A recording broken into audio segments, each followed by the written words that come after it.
Hola a todos, hoy en Dynamic Talks tengo el placer de tener un invitado que es rapero y compositor con nosotros, Bian Rodríguez. Muchísimas gracias por la invitación. No, gracias por estar aquí y hoy va a ser como digo, un podcast especial porque voy a aprender yo también muchas cosas, sobre todo del mundo del rap y también, ¿sabes?, el poder de la música y anécdotas de cómo tu música y la música y las canciones, ¿verdad?, el rap ha inspirado, ha ayudado, ¿verdad?, a la salud emocional, a sobrepasar situaciones difíciles. O cuéntanos un poquito. Primero, vamos a aclarar el concepto de Sí, de rap conciencia. Dentro del rap tiene como muchas ramas o diferentes estilos y definiciones. Cuando hablamos de rap conciencia, hablamos del rap que está comprometido con determinadas causas, ya sea sociales, políticas o que habla sobre temáticas humanas, sobre la interioridad humana. Ese tipo de temáticas es a lo que llamamos rap conciencia. Entonces, cuéntanos un poco de, primero, ¿qué te llevó a ti a elegir, ¿verdad?, este mundo del rap, pero en particular de crear conciencia, de hablar de temas sociales, de temas emocionales, de temas que causan impacto en la comunidad? A mí siempre me gustó la música.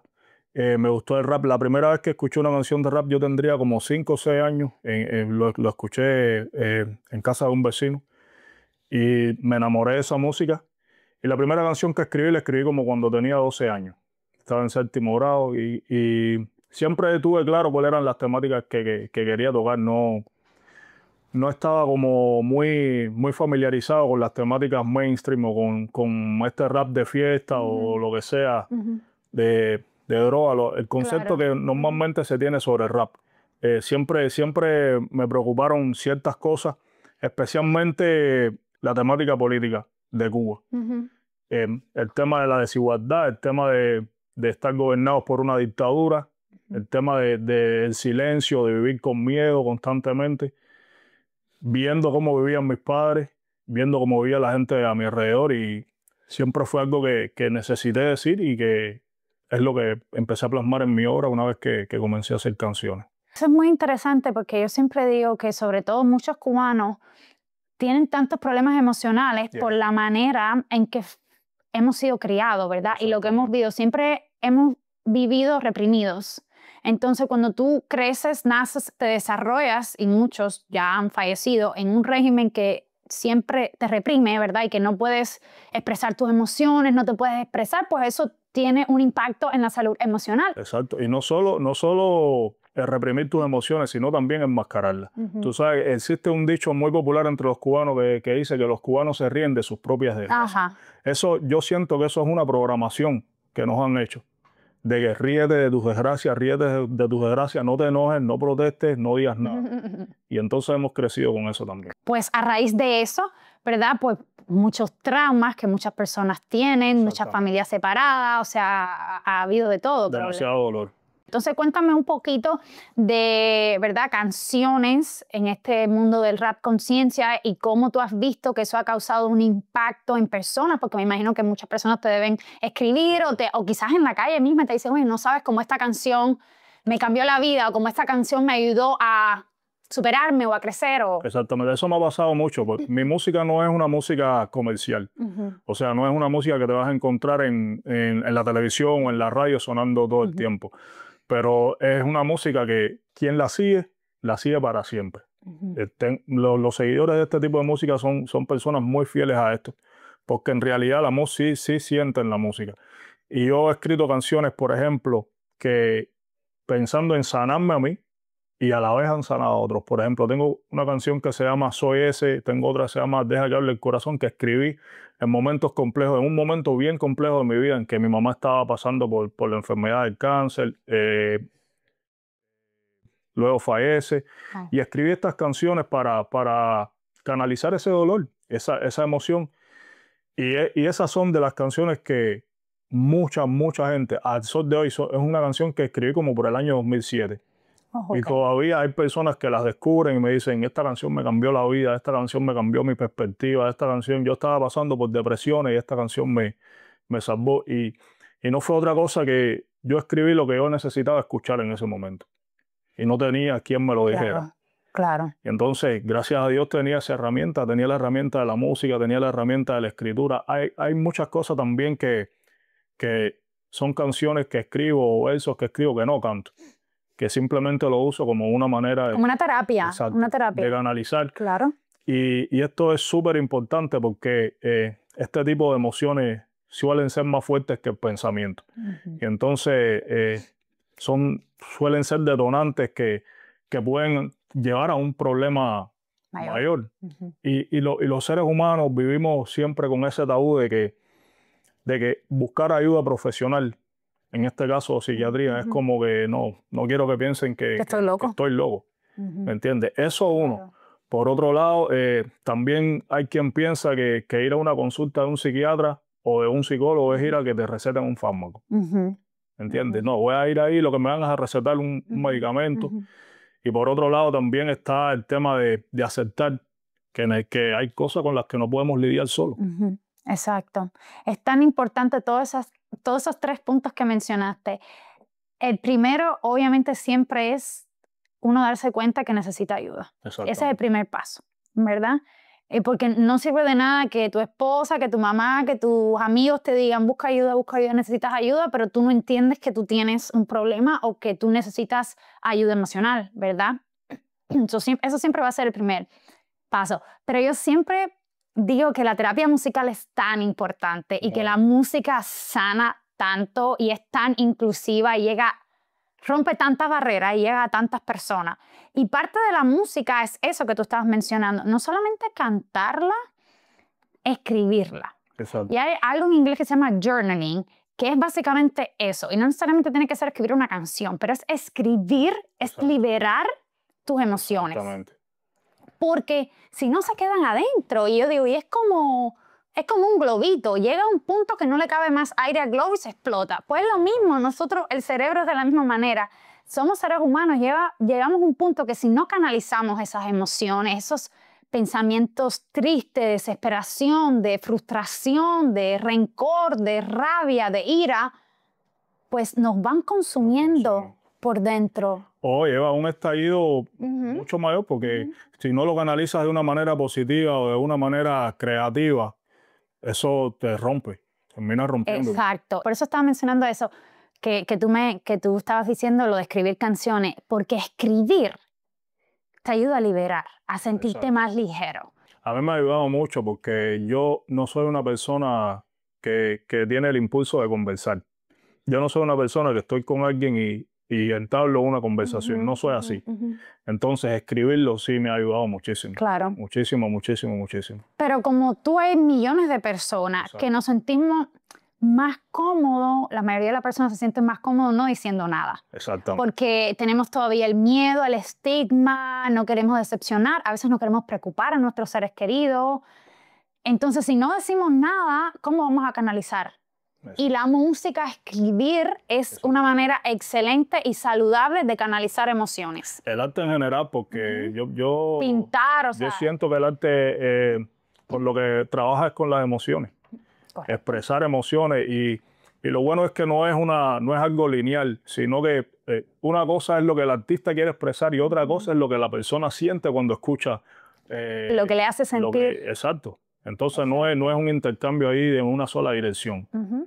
Y a su vez, el artista se expresa, libera todas esas emociones, pero a su vez recibe las que el público también le da una vez que recibe la obra. Claro. Y eso es un intercambio energético ahí increíble. Claro. El punto principal de la música es conectar. Exactamente. Los que hacen música quieren conectar y los que escuchamos música queremos conectar.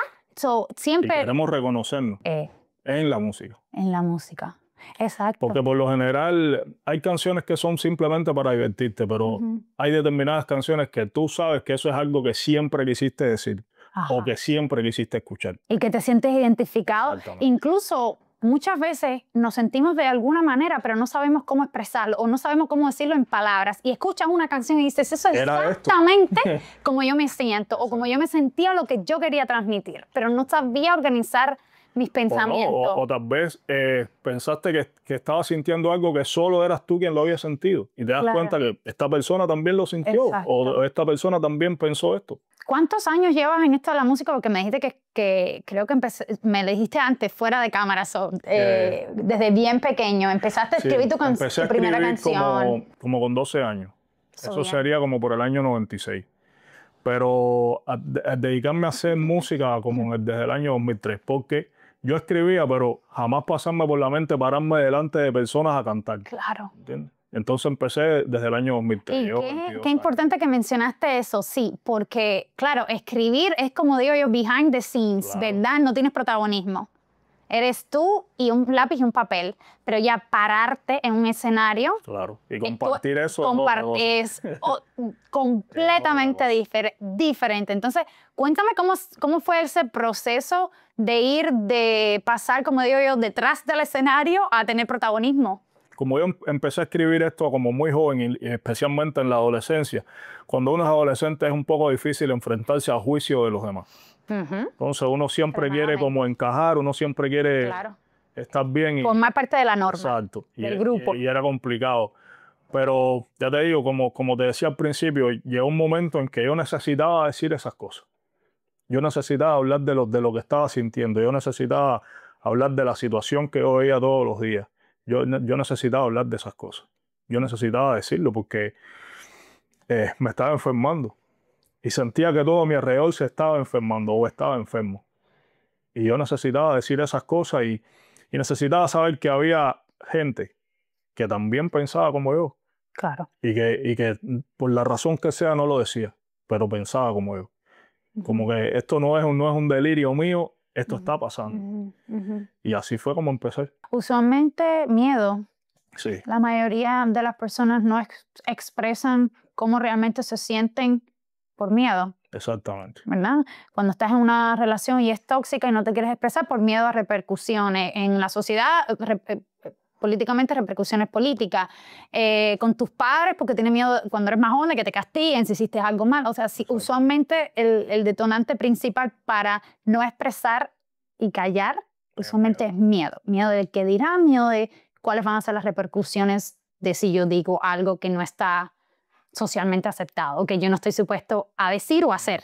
Exacto. ¿Verdad? ¿Alguna vez te ha sucedido que, no sé, tuviste que ir al escenario y, no sé, te pusiste nervioso, se te olvidó, te paniqueaste? ¿Cómo es ese proceso? O sea, ¿cómo se vive eso? Bueno, ¿Qué haces tú? ¿Ejercicio de respiración? Sí, no, usualmente respiro, también hago un poco de meditación, pero siempre, cada vez que voy a subir a un escenario, siempre me pongo nervioso. Eso siento que es algo que no va a cambiar nunca, por mucha experiencia que uno tenga. Pero ya al principio era como nervio, por decirlo de alguna manera, negativo, pero ahora es como deseo. Sí, ok. Como deseo, quiero salir ya. Ya estoy ready, como que estoy lista para ir. Pero eso que uno siente, eso nunca cambia. Eso nunca cambia por mucho tiempo que llevas haciéndolo. Yo llevo haciendo esto ya 22 años y siempre siento eso. Y siempre pienso en cómo la gente va a recibirme y siempre pienso en que quiero que todo salga bien y siempre pienso en que quiero que esto sirva más que para pasarla bien un rato o para yo expresar mi punto. Quiero que esto le sirva a la gente. Claro. Siempre pienso en eso. Y ahora que mencionaste eso de, obviamente, conectar, ¿verdad? Conectar más allá de la hora de concierto o los 3 minutos de la canción, ¿verdad? Cuéntame alguna experiencia que tú hayas vivido en el mundo, ¿verdad? Del rap conciencia, que tú pienses que te haya cambiado tu manera de ser, tu manera de pensar, que te haya quizás hecho darte cuenta de algo que no tenías tan claro. Ya te digo, yo empecé a hacer esto como una manera de expresarme yo, de decir algo que quería decir y punto. Y como empecé bien joven, en la adolescencia, al principio era simplemente movido, además de mis emociones y todos los pensamientos que tenía, era rebeldía. Entonces yo sentía que en algún momento yo estaba enojado con el mundo. Y hay canciones en las que decía las cosas de una manera en las que ahora no las digo. Y de eso me di cuenta cuando vi que me estaban escuchando. Cuando vi que había gente que me escuchaba y gente que creía en lo que yo estaba diciendo, que entendía lo que yo estaba diciendo, que sentía lo que yo estaba sintiendo, y no solo dentro de Cuba, sino fuera de Cuba. Yo entendí, eso me cambió la vida porque entendí que yo tenía una responsabilidad más grande que yo, que era más grande que yo, más grande que mis emociones, más grande que todo lo que yo estaba sintiendo. Era eso, era lo que yo estaba haciendo sentir a otros. Claro. Y entonces eso fue algo que me cambió la vida. Y entonces ya no solo escribía desde la rebeldía y desde el enojo, sino también desde el deseo de espérate. Hay gente que también está enojado, hay gente que también está herido, y yo quiero contribuir a que sanen. No que simplemente, ¿sabes?, dejen salir lo que sienten, sino que lo dejen salir, pero de la mejor manera.